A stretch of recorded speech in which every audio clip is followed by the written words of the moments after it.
मंडळी 23 नोव्हेंबरला राज्यातल्या विधानसभा निवडणुकीचा निकाल लागला। त्या निकालाला आज बरोबर 9 दिवस होत आहेत, पण अजूनही बहुमतात आलेल्या महायुतीला मुख्यमंत्री पदाचा चेहरा जाहीर करता आलेला नाही। अर्थात सगळ्यांच्या तोंडी भाजपच्या देवेंद्र फडणवीसांचंच नाव आहे, पण राजस्थान आणि मध्य प्रदेश मधला पॅटर्न लक्षात घेतला तर भाजप ऐनवेळी कोणताही निर्णय घेऊ शकतं। एकीकडे मुख्यमंत्री पदाचा चेहरा जाहीर झालेला नसला तरी भाजपकडून शपथविधीचा मुहूर्त मात्र जाहीर झालाय। येत्या 5 डिसेंबरला संध्याकाळी 5 वाजताचा शपथविधीचा मुहूर्त काढण्यात आलाय। भाजपने त्यासाठी हालचालीही सुरू केल्यात। केंद्रीय नेतृत्वाने महाराष्ट्र भाजपची बैठक बोलावली आणि त्यासाठी गुजरातचे माजी मुख्यमंत्री विजय रुपाणी आणि केंद्रीय अर्थमंत्री निर्मला सीतारामन यांची महाराष्ट्राचे पर्यवेक्षक म्हणून नियुक्ती करण्यात आली आहे। त्यांच्या सोबतच्या बैठकीत भाजपचा विधिमंडळ नेता निवडण्यात येईल आणि त्यामुळे मुख्यमंत्री पदाचा चेहराही समोर येईल। मंडळी असो, महायुतीतल्या राष्ट्रवादी काँग्रेसचे राष्ट्रीय अध्यक्ष अजित पवार यांनी मात्र दिल्ली गाठली। आश्चर्य म्हणजे अजित पवारांच्या राष्ट्रवादीचे प्रदेशाध्यक्ष आणि खासदार सुनील तटकरेंनाही दादांच्या या दिल्ली दौऱ्याची कल्पना नाहीये म्हणे। पण दिल्लीत अजित पवारांची पंतप्रधान नरेंद्र मोदी किंवा अमित शहांसोबत चर्चा होण्याची शक्यता आहे। इकडे तब्येतीच्या कारणाने मुख्यमंत्री एकनाथ शिंदेंनी आपल्या सगळ्या बैठका रद्द केल्यात, तर फडणवीसांच्या सागर निवासस्थानी महायुतीच्या नवनिर्वाचित आमदारांनी आजही मोठ्या प्रमाणावर गर्दी केली। पण चर्चा झाली ती फक्त शरद पवारांच्या राष्ट्रवादीचे खासदार सुरेश म्हात्रे उर्फ बाळामामा आणि फडणवीसांच्या भेटीची। दुसरीकडे महाविकास आघाडीत आणखी एक ठिणगी पडण्याची शक्यता आहे आणि त्यालाही कारण आहे ते गृह खातं। मंडळी, याच सगळ्या विषयांच्या चर्चा आणि सखोल विश्लेषणासाठी सुरुवात करूया आजच्या 0 ओव्हरला।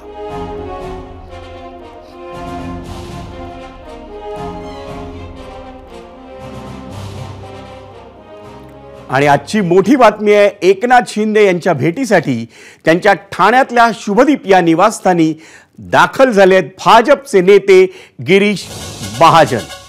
दिल्लीतल्या महायुतीच्या बैठकीनंतर पहिल्यांदाच भाजप नेते हे शिंदेंच्या ठाण्यातल्या निवासस्थानी पोहोचलेत। एकनाथ शिंदे नाराज असल्याच्या चर्चेच्या पार्श्वभूमीवर गिरीश महाजनांची ही भेट महत्त्वाची मानली जाते आणि या संदर्भात आपण सविस्तर माहिती जाणून घेऊ आपला सहकारी अभिषेक मुठाळकडनं। अभिषेक, काय माहिती आहे या संदर्भात? विजय, भाजपचे गिरीश महाजन हे संकटमोचक मानले जातात। अनेकदा आपण पाहिलेलं आहे ते भाजप ही संकटात असताना अनेक ठिकाणी पोहोचल्याचं पाहायला मिळतं आणि एकूणच सध्या जो तिढा पाहायचा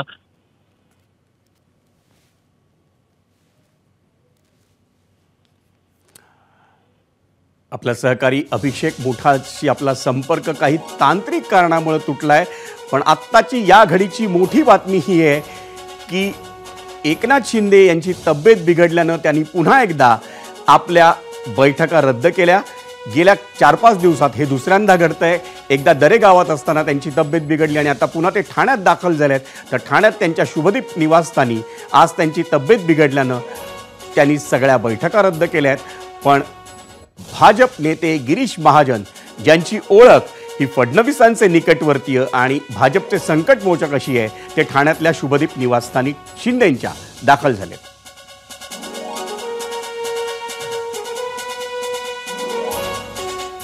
आणि पुन्हा सुरुवात करूया आपल्या 0 वर। मंडळी, महायुतीच्या सत्ता स्थापनेच्या मार्गात गृह खात्याचा स्पीड ब्रेकर आल्याबाबत सध्या बरीच चर्चा होतीये। राज्याचं गृह खातं हे मुख्यमंत्री पदानंतर सर्वात महत्त्वाचं मानलं जातं, कारण संपूर्ण पोलीस यंत्रणा ही गृह खात्याच्या नियंत्रणाखाली असते। त्यामुळे राजकीय असंतोष असो किंवा आंदोलन, दंगल सदृश परिस्थिती असो किंवा सामाजिक राजकीय नेत्यांचं उपोषण, राज्यातली एखादी विशिष्ट घटना कशा पद्धतीने हाताळायची हे गृह खातं ठरवत असतं। आणि बहुधा म्हणूनच देवेंद्र फडणवीस हे मुख्यमंत्री असताना आणि गेली 2.5 वर्ष उपमुख्यमंत्री असताना त्यांनी गृह खातं हे स्वतःकडेच ठेवलं होतं। 1999 साली जेव्हा युतीचं सरकार जाऊन काँग्रेस राष्ट्रवादीचं सरकार आलं, तेव्हा शरद पवारांनी मुख्यमंत्री पद न घेता महत्त्वाची खाती आपल्याकडे ठेवली होती आणि त्यात गृह खात्याचा समावेश होता। त्यानंतर राज्यात 2014 सालापर्यंत काँग्रेस राष्ट्रवादी आघाडीची सत्ता होती। सलग 15 वर्ष महाराष्ट्राचा गृहमंत्री हा राष्ट्रवादी काँग्रेसचाच होता। आधी छगन भुजबळ, मग आर पाटील, मग जयंत पाटील आणि मग पुन्हा आर पाटील हे गृहमंत्री पदावर होते. अन्य राज्यांचा विचार केला तर तामिळनाडूचे मुख्यमंत्री के स्टालिन असोत किंवा पश्चिम बंगालच्या मुख्यमंत्री ममता बॅनर्जी असोत, बिहारचे मुख्यमंत्री नितीश कुमार असोत किंवा उत्तर प्रदेशचे मुख्यमंत्री योगी आदित्यनाथ असोत, या सर्वांनी मंडळी गृह खातं स्वतःकडेच ठेवलंय. प्रत्येक राजकीय नेत्याच्या सभोवताली त्याच्या विश्वासू निकटवर्तीय नेत्यांचं कोंडाळं असतं. आम्ही आधी उल्लेख केलेल्या 4ही राज्यांच्या मुख्यमंत्र्यांचे स्वतःचे असे विश्वासू सहकारी असणार आणि ते स्वाभाविक आहे. पण गृह खात्याचा मुद्दा आल्यावर नेता कुठल्याही राज्याचा असो तो आपल्या विश्वासू आणि निकटवर्तीय नेत्यावर विश्वास न ठेवता गृह खातं स्वतःकडेच ठेवतो, हे वास्तव आहे. पण हे गृह खातं इतकं महत्त्वाचं का असतं याबाबत अनेक महत्त्वाची कारणं आहेत आणि ती एक एक करून आपण जाणून घेऊयात ग्राफिक्समधून. पाहूयात.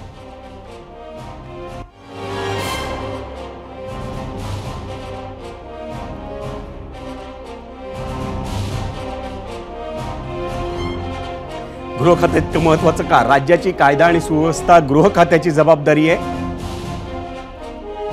परिणामी संपूर्ण पोलीस यंत्रणा गृह खात्याच्या अखत्यारीत येते. गुन्हा घडल्यावर कुठले गुन्हे दाखल करायचे हे पोलीस ठरवतात. या तरतुदीचा उपयोग अनेक प्रकारे केला जातो. काही गोष्टी आपण इन्व्हर्टेडमध्ये दाखवलेल्या आहेत. आंदोलनं हाताळणं, त्यात पोलीस अधिकाऱ्यांना मार्गदर्शन करणं हे गृहमंत्र्याचं काम असतं. यामुळे संप, बंद, आंदोलनं, उपोषणांची दिशा बदलण्याची ताकद ही गृहमंत्र्यांकडे येते. राज्याची गुप्तचर यंत्रणा देखील गृह खात्याच्या अखत्यारीत असते.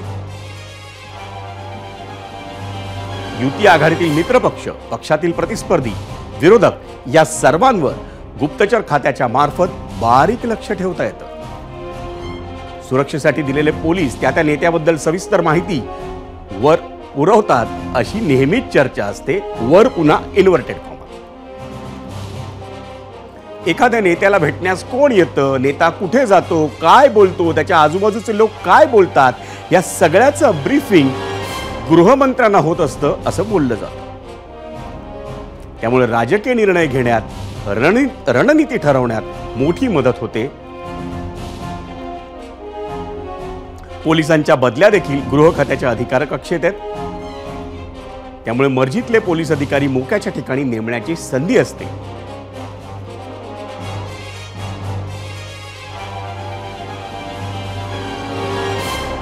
आणि मंडळी, राज्याच्या गृह खात्याच्या मुद्द्याशीच निगडित आहे आपला आजचा पहिला प्रश्न आणि त्यावर एबीपी माझाच्या प्रेक्षकांनी दिलेल्या प्रतिक्रिया आपण थोड्याच वेळात पाहणार आहोत. पण आधी पाहूया आपला आजचा प्रश्न काय आहे तो पोल सेंटरला.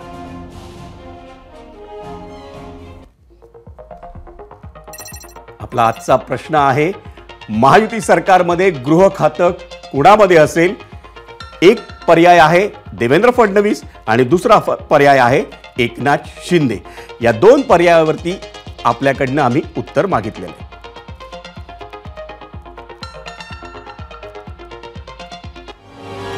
एकीकडे महायुतीत गृह खात्यावरून चढाओढ नाही असा दावा होत असला तरी त्याच गृह खात्यावरून वक्तव्य मात्र मंडळी जोरदार सुरू आहे.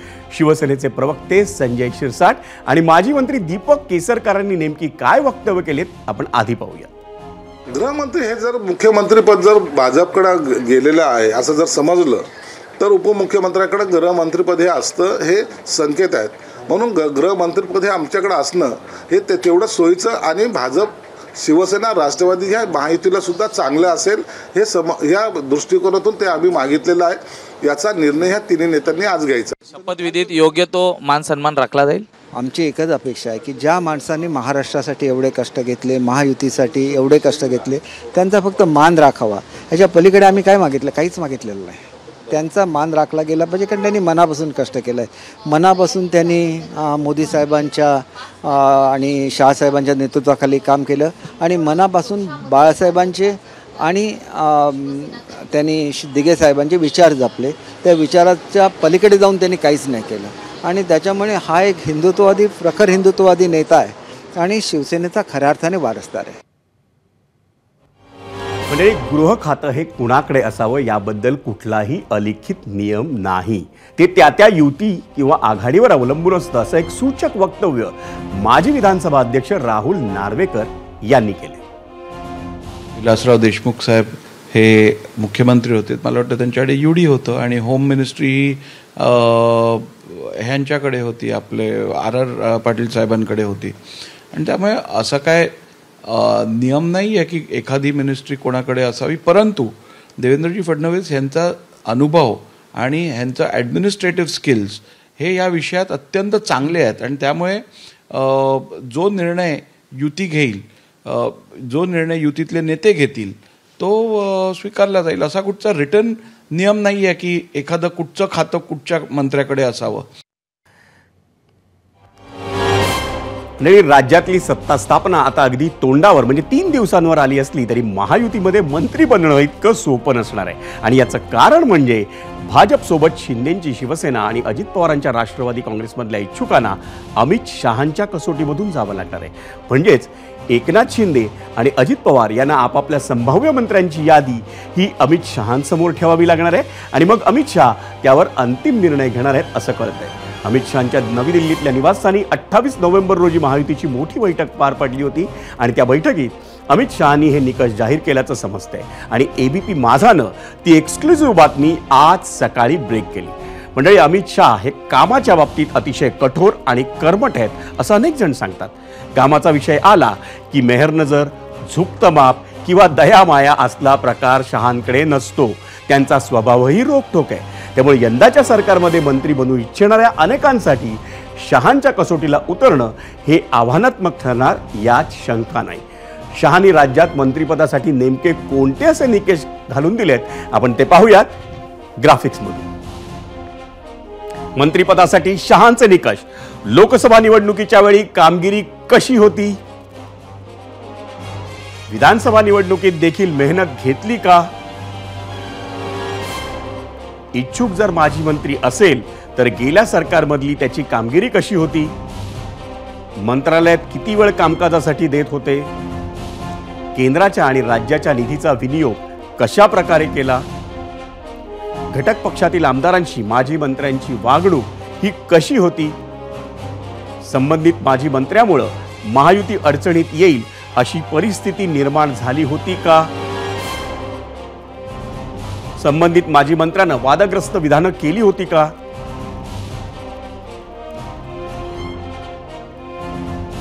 मंडळी, महायुतीच्या मागच्या सरकारमधले उपमुख्यमंत्री आणि नव्या सरकारमधले संभाव्य मुख्यमंत्री देवेंद्र फडणवीस यांच्या सागर निवासस्थानी गेल्या 9 दिवसांपासून महायुतीतल्या नेत्यांची अक्षरशः रीग लागली आहे. आजही 25 पेक्षा अधिक नेत्यांनी फडणवीसांची भेट घेतली. त्यामध्ये पंकजा मुंडेंचाही समावेश होता.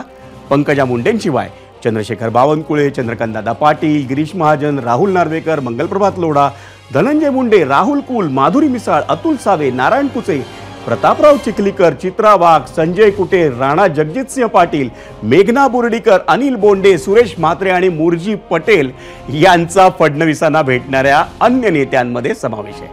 महाराष्ट्र भाजपचे प्रदेशाध्यक्ष हे चंद्रशेखर बावनकुळे असले ना तरी भाजपचे अनेक नेते हे फडणवीसांबद्दल बोलताना त्यांचा महाराष्ट्र भाजपचे सर्वोच्च नेते असाच उल्लेख करतात.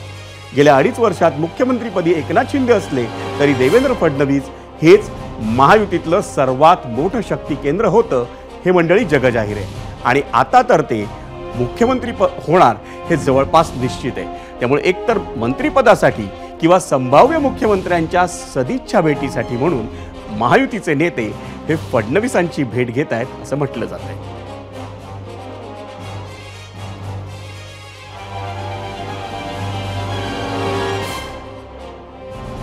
मंडळी, आजचा 0 ओव्हरचा मुख्य विशेष आहे तो महायुती आणि नव्या सरकारमधलं गृहमंत्रीपद. आणि यावरच आम्ही ABP माझाच्या प्रेक्षकांच्या प्रतिक्रिया मागवल्या होत्या. आमच्या सुजाण प्रेक्षकांनी सोशल मीडियावर शेकडो प्रतिक्रिया दिल्यात. त्यातील काही निवडक प्रतिक्रिया पाहूयात मीडिया सेंटरला. पण आधी पाहूयात आपला आजचा पहिला प्रश्न काय होता. महायुती सरकारमध्ये गृह खातं कुणाकडे असेल, देवेंद्र फडणवीस की एकनाथ शिंदे? आणि या प्रश्नावर काहींनी प्रतिक्रियाही देखील दिल्यात. एक्सवर संतोष पेटकर म्हणतात एकनाथ शिंदे.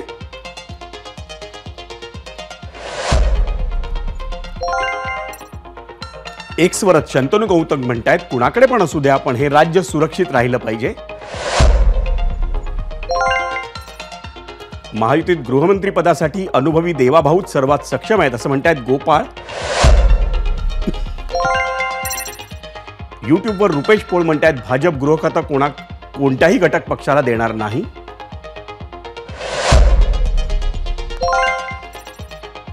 युट्यूबवरच प्रसाद माने म्हणतायत काहीही झालं तरी देवेंद्र फडणवीस गृह खातं हे स्वतःकडेच ठेवणार. नगरविकास महसूल अशी खाती शिंदेना मिळतील. युट्यूबवर विठ्ठल कुलकर्णी म्हणतायत देवेंद्र फडणवीसच गृहमंत्री होतील. युट्यूबवर सुभाष सानप म्हणतायत महायुती सरकारमध्ये गृहमंत्री गृहमंत्रीपद हे भाजपकडे राहणार आणि ते देवेंद्र फडणवीस यांना मिळणार. फेसबुकवर जयराज सिंग परिहार म्हणतायत मुख्यमंत्रीपद आणि गृहमंत्रीपद दोन्हीही देवेंद्र फडणवीसांकडेच असतील.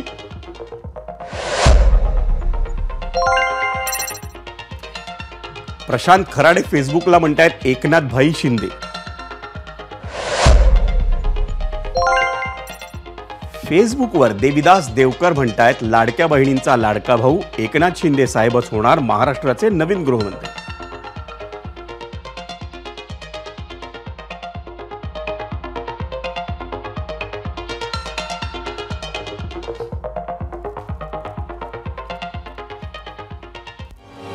मंडळी, महायुतीत सुरू असलेल्या सगळ्या संघर्षांवर प्रामुख्यानं गृहमंत्री पदाच्या मुद्द्यावरही आपल्याला ठाकरेंच्या शिवसेनेचे एक प्रमुख नेते आणि विधान परिषदेतील विरोधी पक्षनेते अंबादास दानवे यांच्याशी चर्चा करायची आणि त्यासाठी आपण जाऊयात गेस्ट सेंटरला. अंबादासजी, आपलं स्वागत आहे एबीपी माझाचा हा खास कार्यक्रम 0 ओव्हरमध्ये. खरं तर माझा पहिला प्रश्न हा तुमच्याशी चर्चा करायच्या आधी एक वेगळा प्रश्न आहे, कारण या मुद्द्यावर सुधीर मुनगंटीवारांनी भाष्य केलंय. महायुतीनं निवडणुकीच्या जाहीरनाम्यात लाडक्या बहिणींना 1,500वरून 2,100 रुपये देण्याचं एक आश्वासन दिलं होतं. पण आता भाजप नेते सुधीर मुनगंटीवार म्हणतायत की आम्ही पुढील वर्षी भाऊबीजेपासून ती रक्कम वाढवून देऊ. या त्यांच्या म्हणण्यावर आपली प्रतिक्रिया?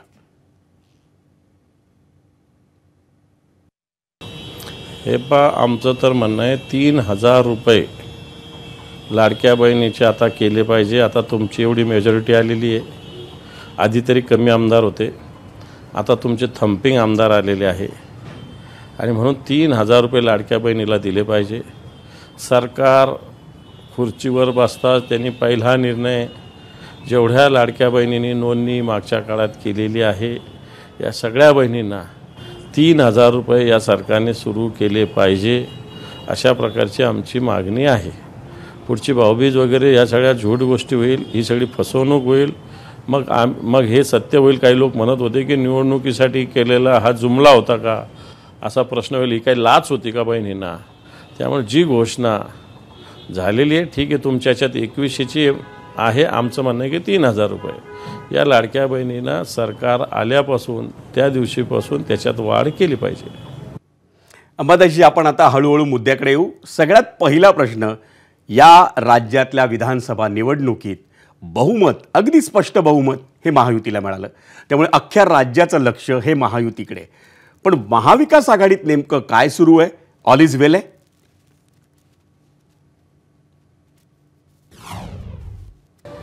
हे आता निवडणुकीचे निकाल लागलेले आहे. सर्व विजयी झालेले किंवा पराभूत झालेले यांच्याशी आमच्या बैठका झालेल्या आहेत आणि मला असं वाटतं एकदा सरकार स्थापन झाल्यानंतर हळूहळू सगळे पक्ष नियमित कामकाजाकडे लक्ष देतील. शिवसेनेने सुद्धा अशा कामकाजाला सुरुवात केलेली आहे. आजच आंदोलन संभाजीनगरात झालं. उद्या महाराष्ट्रात बांगलादेशमध्ये इंदोर होणाऱ्या हल्ल्याविरुद्ध आंदोलनं शिवसेनेनं आयोजित केले माननीय उद्धवजींच्या मार्गदर्शनाखाली. आणि मला असं वाटतं जय पराजय हे एका निवडणुकीच्या काही बाजू असतात. जय आणि पराजय होत असतात. त्याच्या पुढे जाऊन मला असं वाटतं काम तर करावंच लागतं आणि त्या कामाला आम्ही सुरुवात केलेली आहे. अंबादासजी, आपण जर नीट पाहिलं ना राजकीय घडामोडी आत्ता ज्या सध्या होत आहेत, या घडामोडींकडे नीट पाहिलं तर आपल्या लक्षात येतं की महायुतीत काहीतरी एक नाराजी नाट्य सुरू आहे. नेमकं विरोधी पक्षाचे एक नेते म्हणून तुम्हाला काय दिसतंय किंवा तुम्हाला काय समजतंय आणि हे नाराजी नाट्य संपेल असं वाटतं का तुम्हाला? नाही, 23 तारीख आहे आणि असं सांगितलं जात होतं की 26 तारखेला सरकार स्थापन झालं पाहिजे किंवा 26 तारखेपर्यंत महाराष्ट्राचा मुख्यमंत्री ठरला पाहिजे. खरं तर आज आता डिसेंबर महिना उजाडलेला आहे. स्पष्ट बहुमत, कुठे जोडायचं नाही, कुठे तोडायचं नाही, स्पष्ट बहुमत आहे. भारतीय जनता पार्टीकडे जवळपास 140 आमदार आहेत. 4-5 आमदार तर कुठूनही येऊ शकतील. अजितदादांनी सुस्पष्टपणे पाठिंबा दर्शवलेला आहे, नवे दिलेला आहे. एकनाथ शिंदे यांनी सुद्धा आपली भूमिका स्पष्ट केलेली आहे. आणि असं असताना अजून मुख्यमंत्री ठरत नाही, याचा अर्थ काहीतरी कुठंतरी किंतु परंतु आहेच ना, असा त्याचा अर्थ होतोच ना. तसा त्याचा स्पष्ट अर्थ होतोय. नाही तर मग पहिल्या दिवशी निर्णय होऊ शकला असता, दुसऱ्या दिवशी, तिसऱ्या दिवशी. 8-10 दिवस लागायचं काही कारण नव्हतं. अगदी थेट प्रश्न विचारायचा तर तुमचे जुने मित्र आणि सध्याचे काळजीवाहू मुख्यमंत्री एकनाथ शिंदे नाराज आहेत असं तुम्हाला वाटतंय?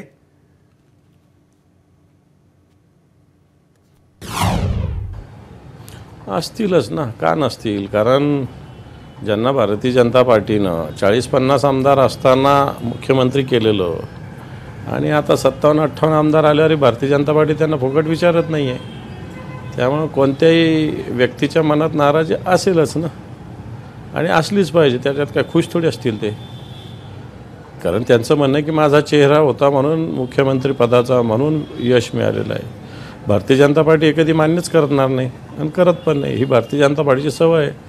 चांगलं झालं तर आम्ही केलं, सगळ्या गोष्टी असं असतं त्यांचं. वाईट झालं तर दुसऱ्यांनी केलं. हे सगळं तुम्ही म्हणताय, पण शिंदेंच्या शिवसेनेकडून सतत सांगितलं जात आहे आमच्याकडे नाराजी नाही.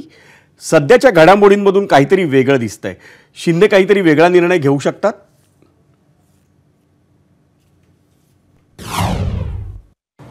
नाही, असा काही निर्णय कोणी घेईल, ते घेईल किंवा भारतीय जनता पार्टी घेईल किंवा कोणी घेईल असं काही कदापि शक्यता नाही. अशा उगाच वावड्या किंवा अशा काही गोष्टीला कोणताही अर्थ नाही. मला नाही वाटत कोणताही पक्ष असे वेगळे निर्णय घेईल. कारण असे निर्णय काय असे इमिजिएट घेतले जात नसतात. त्याला एक प्रोसेस असते, वेळ जाऊ द्यावा लागतो.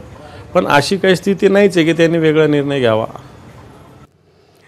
अंबादाजी, मुख्यमंत्री पदावरून रस्सीखेच होण्याची सुतराम शक्यता होती कधी काळी, ती संपलेली आहे. पण आत्ता या महायुतीत गृहमंत्री पदावरून मात्र रस्सीखेच सुरू असं दिसतंय. तुमचं काय म्हणणं आहे?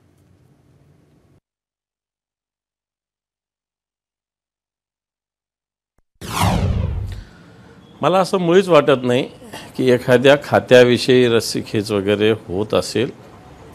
नॅचरली जो पक्ष सत्तेवर असतो त्याला गृह खातं आपल्याकडं असावं असं वाटतं. नव्हे, ते राहिलंसुद्धा पाहिजे. कारण गृह खातं ज्याचा राजा आहे त्याच्याच हातात सैन्य असलं पाहिजे. राजा वेगळा आणि सैन्य दुसऱ्याच्या हातात, इकडं जमत असतं का? त्याच्यामुळे असं कदापि होणार नाही. आणि कोणी करण्याचा आग्रह केला तर तोही चुकीचा आहे असं माझं स्पष्ट मत आहे.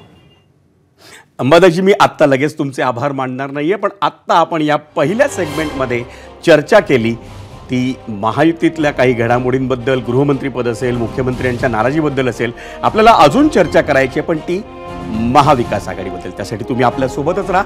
पण मंडळी, आत्ता सगळ्यात महत्त्वाची गोष्ट अशी आहे की गृह खात्यावरनं झालेल्या चर्चेनंतर विरोधकांची प्रतिक्रिया घेतली, तर त्याचं विश्लेषणही आपण केलं.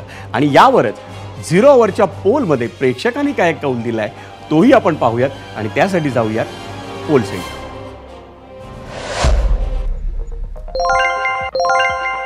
आपला प्रश्न काय होता? महायुती सरकारमध्ये गृह खातं कुणाकडे असेल? यूट्यूबवर एकूण 60,000 मतं आली आहेत. आणि कौल काय देत आहेत? देवेंद्र फडणवीस असं म्हणतायत 41% आणि 59% प्रेक्षक म्हणतायत एकनाथ शिंदेंकडे गृह खातं असेल.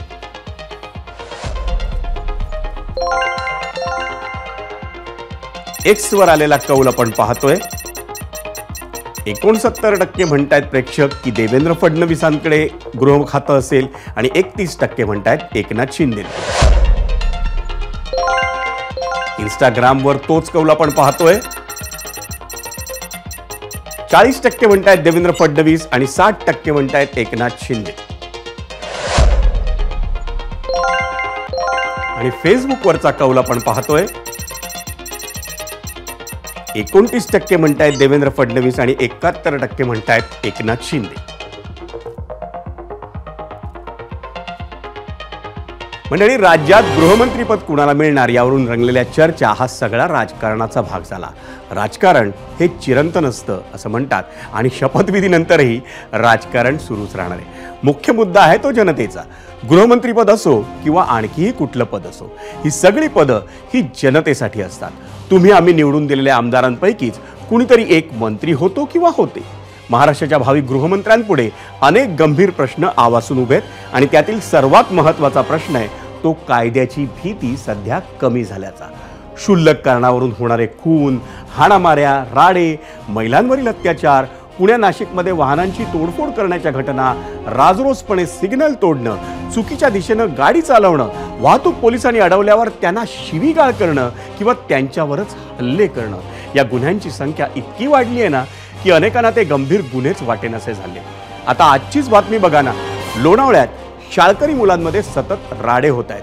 ते इतके की स्थानिक लोक या हाणामाऱ्यांना कंटाळून गेलेत. राडे शाळेपासून दूर घडतात म्हणून शाळा हात वर करते, पोलिसही कारवाई सदृश काहीतरी करतात आणि 2 दिवसांनी पुन्हा राडा होतो. मंडळी, मुळात शाळकरी मुलांचं वय हे 14 ते 16 वर्षांच्या घरात असतं. या वयातल्या मुलांना जर पोलिसांचा धाक नसेल, आपल्याला कोण काय करणार आहे या मस्तीत ती मुलं जगत असतील तर त्यावरून राज्यात कायदा आणि सुव्यवस्थेची काय अवस्था झाली आहे याची कल्पना येते. एकेकाळी शिक्षणाचं माहेरघर अशी ओळख मिरवणाऱ्या पुणे शहरातल्या गुन्हेगारीवर मुळशी पॅटर्न सारखा चित्रपट निघतो आणि लोक तो चित्रपट डोक्यावर घेतात. यावरूनच पुणे आणि पिंपरी चिंचवड पोलिसांचं गेल्या अनेक वर्षांमधलं अपयश सिद्ध होतं. त्यामुळेच मंडळी, सध्या गृहखात्यासमोर प्रचंड आव्हान उभे. संतांची भूमी ही महाराष्ट्राची एकेकाळी ओळख होती, पण संतांच्या त्याच भूमीत जर दुर्जन आणि दानव निपजत असतील तर त्यांचा नायनाट हा सिस्टीमलाच करावा लागणार आहे आणि तोही कायदेशीर मार्गानं. कारण सिस्टीम केवळ उभारून चालत नाही, ती दररोज तितक्याच निगुतीनं राबवावीही लागते, तरच ती खऱ्या अर्थानं लोकाभिमुख ठरते. मंडळी, राज्यातल्या विधानसभा निवडणुकीत महायुतीला स्पष्ट बहुमत मिळाला. तो दिवस होता 23 नोव्हेंबर आणि त्यानंतर 9 दिवस उलटूनही राज्यात अजूनही महायुतीचं सरकार काही स्थापन झालेलं नाही. राज्याचा भावी मुख्यमंत्री हा भाजपचा असणार हे काळजीवाहू मुख्यमंत्री एकनाथ शिंदे आणि अजित पवार या दोघांनीही मान्य केलं असलं तरी भाजपनं मुख्यमंत्रीपदाचा आपला चेहराही जाहीर केलेला नाही. त्याचवेळी शिंदेंच्या शिवसेनेत सुरू असलेल्या राजकीय घडामोडी पाहता शिंदेंच्या शिवसेनेकडून गृहमंत्री पदावर दावा करण्यात येत असल्याची सूत्रांची माहिती आहे. त्या पार्श्वभूमीवर ठाकरेंच्या शिवसेनेचे खासदार संजय राऊत यांनी महायुतीचा प्रमुख घटक पक्ष असलेल्या भाजपवर सणकून टीका केली आहे. एका गृहमंत्री पदावरून महायुतीचं सरकार अधांतरी लटकून पडलं असल्याचा आरोप संजय राऊतांनी केलाय. कोण आहेत तुमच्या समोर असा सवालही त्यांनी भाजपला केला. महायुतीत बहुमताचा आकडा तुमच्या स्वतःकडे आहे, कारण अजित पवार तुमच्या सोबत आहेत, तरीही अजूनही सरकार स्थापन करण्यात आलेलं नाही याबद्दल राऊतांनी आश्चर्य व्यक्त केलं.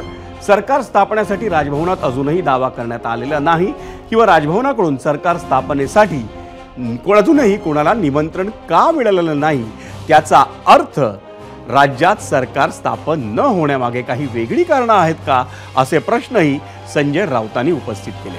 आपण पाहूयात राऊतांनी राज्यात सरकार स्थापन न होण्यामागे व्यक्त केलेली शंका आणि शिंदेंच्या शिवसेनेला गृहमंत्रीपद का हवंय या मुद्द्यावरही त्यांनी दिलेली प्रतिक्रिया.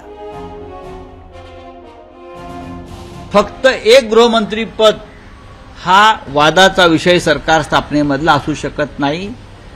अनेक राज्यामध्ये भारतीय जनता पक्षानं सरकार बनवलेली आहेत, आपल्या मित्रांबरोबर बनवली आहेत, स्वतंत्रपणे बनवली आहेत. प्रस्थापित मुख्यमंत्र्यांना डावलून नवीन लोक आणलेले आहेत. त्याच्यामुळे शिंदे कोण हा प्रश्न लोकांपुढे पडलेला आहे ना, की वेगळा काही आहे का, की फडणवीसांच्या जागी वेगळं कोणी आणलं जाते का, त्यासाठी थांबले का. तर या सगळ्या गोष्टीचा उलगडा उद्यापर्यंत व्हायला पाहिजे, नाहीतर आम्ही जे पुस्तक आमचं बंद आहे ते उघडू. शिंदे सेनेला गृहमंत्रीपद यासाठी हवं आहे की त्यांना पोलिसांचे सलाम हवेत. पोलीस यंत्रणा वापरून त्यांनी अनेकांवरती खोटे गुन्हे दाखल केले, दहशत निर्माण केली, निवडणुका लढण्याचा प्रयत्न केला. ही यंत्रणा त्यांच्या हातात पाहिजे आणि भविष्यामध्ये याच यंत्रणेचा वापर करून ते भारतीय जनता पक्षाच्या अंगावर सुद्धा जाऊ शकतात. ही त्यांची वृत्ती आहे. आणि विकृतीसुद्धा आहे. दुसऱ्या क्रमांकाचं खातं हे गृह खातं आहे, पण मुख्यमंत्री गृह खातं आपल्याजवळ ठेवतो, देवेंद्रजींनी ठेवलेलं आहे. कारण जेव्हा जेव्हा आम्ही त्यांच्याशी पूर्वी चर्चा करायचो तेव्हा ते सांगायचे की उद्धव ठाकरेंनी गृह खातं दुसऱ्या पक्षाला द्यायची चूक करू नये, आमचं तेच म्हणणं होतं. आणि गृह खातं विधानसभेचं अध्यक्षपद त्या काळात जे संवेदनशील विषय होते त्यांच्यामुळे आमचं सरकार पडलं, आता पडलं नसतं. आणि संजय राऊतांच्या या वक्तव्यामुळे कदाचित महाविकास आघाडीतही अधिक अस्वस्थता पसरण्याची शक्यता आहे. आणि त्यावरच होता झिरोवरचा आजचा दुसरा प्रश्न. पुढे जाण्याआधी तो प्रश्न पाहूयात पोल सेंटरला. आजचा दुसरा प्रश्न, शरद पवारांच्या राष्ट्रवादीकडे असलेलं गृह खातं आमच्याकडे असतं तर ठाकरे सरकार कोसळलं नसतं. संजय राऊतांच्या वक्तव्यानं मवियातील दरी वाढेल, होय की नाही, असे 2 पर्याय या प्रश्नावर आम्ही आपल्याला दिलेले होते. म्हणजे खासदार संजय राऊतांनी नाव न घेता राष्ट्रवादी काँग्रेसला डिवचलं, तर तिकडे शरद पवारांच्या राष्ट्रवादी काँग्रेसचे आमदार रोहित पवार पुढे आले आणि त्यांनी राऊतांचा दावा खोडून काढला. जे काय झालं ते काय होम मिनिस्ट्री पद मिळालं नाही म्हणून झालं असं आपल्याला म्हणता येणार नाही. आपल्याला इनपुट होतं, त्या बाबतीतली चर्चा झाली होती, पण उद्धव ठाकरे साहेबांना कुठेतरी आमदारांवर एक विश्वास होता, एक वेगळ्या प्रकारचं नातं होतं. अशात आमदार असं काहीतरी वेगळं करतील, एकनाथ शिंदे साहेब वेगळं करतील असं त्यांना कदाचित वाटलं नसावं, पण दुर्दैवाने ती गोष्ट घडली. त्यामुळे वेगळ्या अर्थाने बोलायचं झालं तर विश्वासघात झाला होता. त्यामुळे होम मिनिस्टर पद असलं असतं, वेगळं काहीतरी झालं असतं असं मला तिथं वाटत नाही.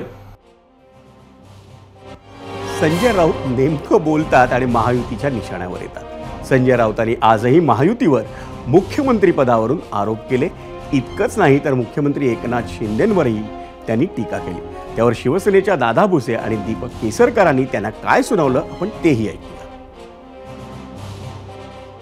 मी परत एकदा सांगतो की त्यांनी त्यांच्या घराचा विचार करावा. आपले सीट्स ज्या पद्धतीने कमी होत आहेत त्या संदर्भातलं आत्मचिंतन त्यांनी केलं पाहिजे. त्यांना आता भरपूर वेळ आहे, त्या विषयावर त्यांनी वेळ घालवावा. जिथपर्यंत हे काही गृहमंत्री अमुक ढमुक या विषयाच्या संदर्भामध्ये मुख्यमंत्री महोदय एकनाथजी शिंदे साहेबांनी स्पष्टपणे निर्णय केलेला आहे आणि अगदी खुल्या मनाने त्यांनी आपल्याच माध्यमातून संपूर्ण महाराष्ट्राला आणि देशाला पण सांगितलेलं आहे की माननीय पंतप्रधान नरेंद्र मोदी साहेब, माननीय शाह साहेब जे निर्णय करतील त्या निर्णयाला त्यांनी पूर्ण समर्थन दिलेलं आहे. की एखादा मनुष्य आजारी असल्यानंतर त्याच्याबद्दल काय बोलावा ह्याच्याबद्दल सुद्धा माणुसकी ते विसरलेले आहेत. कालचं त्यांचं स्टेटमेंट बघा, यांना मंदिराची नाही, यांना मांत्रिकाची गरज आहे. अरे काय बोलता तुम्ही? बघा, युरोपमधले अनेक देश हे कॅथलिक देश आहेत, मंदिरामध्ये जातात. अमेरिकेचं हे काय आहे, इन गॉड वी ट्रस्ट, त्यांचं बोधचिन्ह आहे इन गॉड वी ट्रस्ट. तुम्हाला तुमच्या देवाची सुद्धा ही नाही. काय बोलताय, कसं बोलताय? याला काय कोणी उठायचं? ते लहान मुलं उठतात, काहीही बोलतात. आम्ही त्याचं उत्तर द्यावं अशी तुम्ही अपेक्षा करता का? इमॅच्युरिटी कशी असते, बेजबाबदारपणा कसा असतो, याची हे सर्व लोक उत्कृष्ट उदाहरण आहेत असं मला स्वतःला वाटतं. म्हणजे झिरोवरमध्ये पुन्हा वेळ झाली आहे ती गेस्ट सेंटरला जाण्याची आणि तिथं आपल्याला कल्पना आहे की आपल्यासोबत आहेत विधान परिषदेचे विरोधी पक्षनेते अंबादास दानवे. त्यांच्यासोबत आपण पहिल्या सत्रात चर्चा केली होती. आपण पुन्हा एकदा त्यांचं स्वागत करूया आणि चर्चेला सुरुवात करूया. अंबादासजी, आपले सहकारी संजय राऊतांनी आज एक विधान केलं आणि ते म्हणाले की मविया सरकार जेव्हा राज्यात होतं त्यावेळेला गृह खातं जर ठाकरेंकडे किंवा त्यांच्या सहकार्याकडे जर असतं तर ते सरकार पडलं नसतं. तुम्ही त्यांच्याशी सहमत आहात?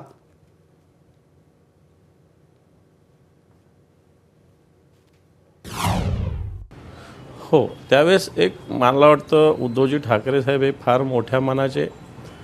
त्यांना असं वाटलं होतं की आता मी कोणत्या व्यक्तीविषयी नाही बोलणं बरोबर, पण अजितदादा याच्यात गृहमंत्री होतील किंवा राष्ट्रवादी काँग्रेस त्यांना करेल असं सहज साहेबांना वाटलं असावं किंवा वाटलं होतं. आणि म्हणून त्या हेतुपोटी त्यावेळेस गृहमंत्रीपद त्यांना दिलं होतं. खरं तर गृहमंत्रीपद उद्धवजींकडेच असायला पाहिजे होतं किंवा एखादा शिवसेनेचा ज्यांचा मुख्यमंत्री त्यांच्या पक्षाच्या नेत्याकडे असायला पाहिजे होतं, हे सत्य आहे. आता या गोष्टी होऊन गेलेल्या आहे, आता त्याच्यावर चर्चा करण्यात कोणताही अर्थ नाही असं मला वाटतं. पण हे सत्य आहे की गृहमंत्रीपद असतं तर चित्र वेगळं असतं, हे तितकंच खरं आहे. अंबादासजी, खरं तर एकीकडे गृहमंत्री पदावरनं वेगवेगळ्या राजकीय घडामोडी होत आहेत, पण दुसरीकडे अगदी शरद पवारांच्या पक्षाच्या खासदारांपासून अगदी सर्वपक्षीय आमदारापर्यंत प्रत्येकानं रीग लावली आहे ती देवेंद्र फडणवीसांच्या सागर बंगल्यावर जाण्याची. तुम्हाला याविषयी नेमकं काय वाटतं? या घडामोडीकडे तुम्ही कसं पाहताय?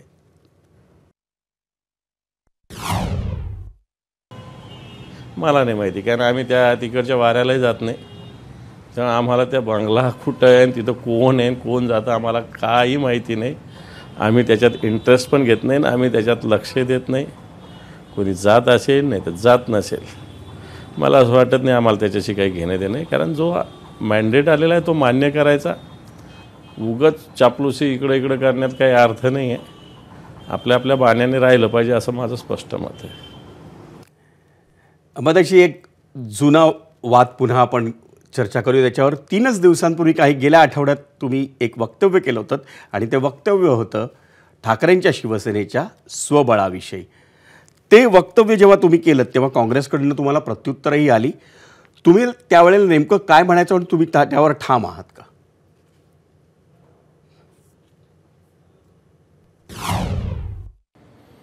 नाही, मला जे म्हणायचं होतं ते मांडलेलं आहे.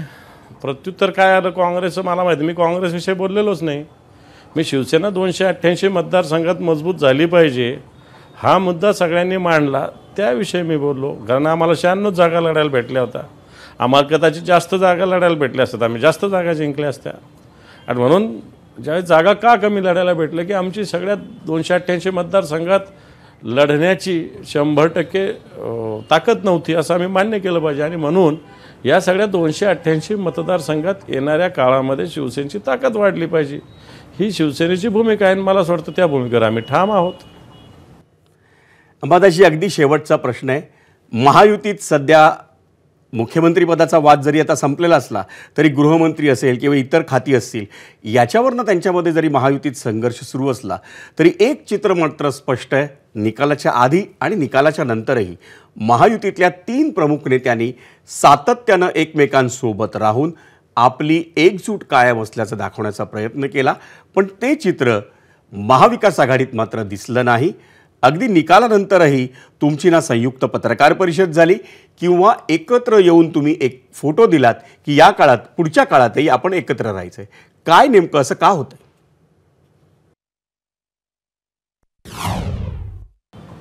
सगळ्या गोष्टी कॅमेरासमोरच केल्या पाहिजे अशी काही गरज नाही आहे.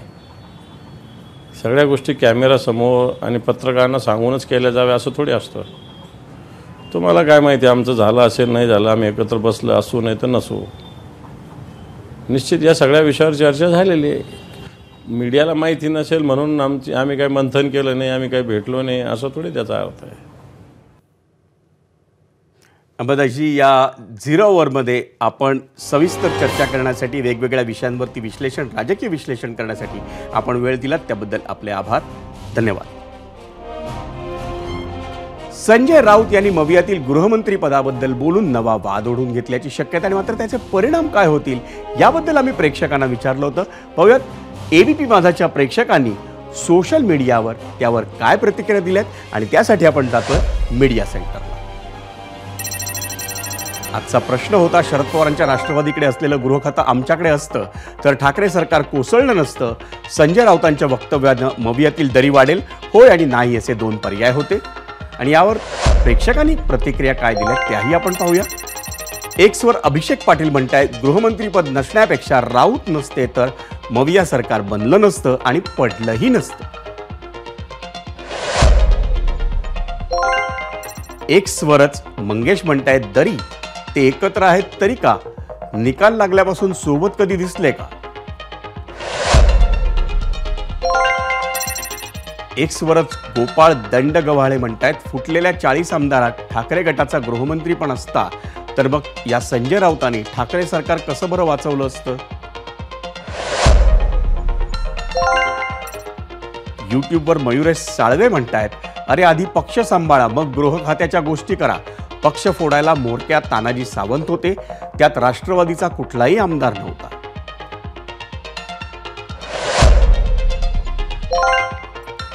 यूट्यूबवर राजेश जाधव म्हणतायत त्यावेळेस गृहमंत्री एकनाथ शिंदे असते तर.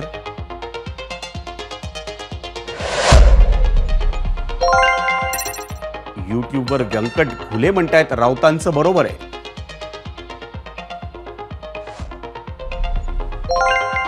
यूट्यूबवरच प्रभाकर महाजन म्हणतायत आता ईव्हीएम मागे पडलं.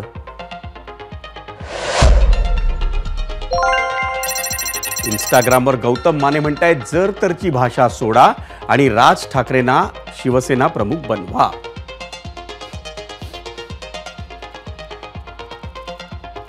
मंडळी, 0 ओव्हरमध्ये ब्रेक घेण्याआधी वळूयात आपल्या दुसऱ्या प्रश्नावर. प्रेक्षकांनी काय कौल दिलाय त्याकडे आणि त्यासाठी जाऊयात पोल सेंटरला. आधी पाहूयात आपला दुसरा प्रश्न काय होता. पुन्हा एकदा आपण पाहतोय तो काय होता. शरद पवारांच्या राष्ट्रवादीकडे असलेलं गृह खातं आमच्याकडे असतं तर ठाकरे सरकार कोसळलं नसतं. संजय राऊतांच्या वक्तव्यानं मवियातली दरी वाढेल. या प्रश्नावर एकूण मतं आली 25,000 यूट्यूबला. 77% म्हणतायत होय, 23% म्हणतायत नाही. एक्स वरचा कौल आपण पाहतोय. 71% म्हणतायत होय, 29% म्हणतायत नाही. इंस्टाग्राम वरचा कौल आपण पाहतोय. 73% म्हणतायत होय, पण 27% म्हणतायत नाही. आणि फेसबुक वरचा कौल आपण पाहतोय. 61% म्हणतायत होय, पण 39% म्हणतायत नाही.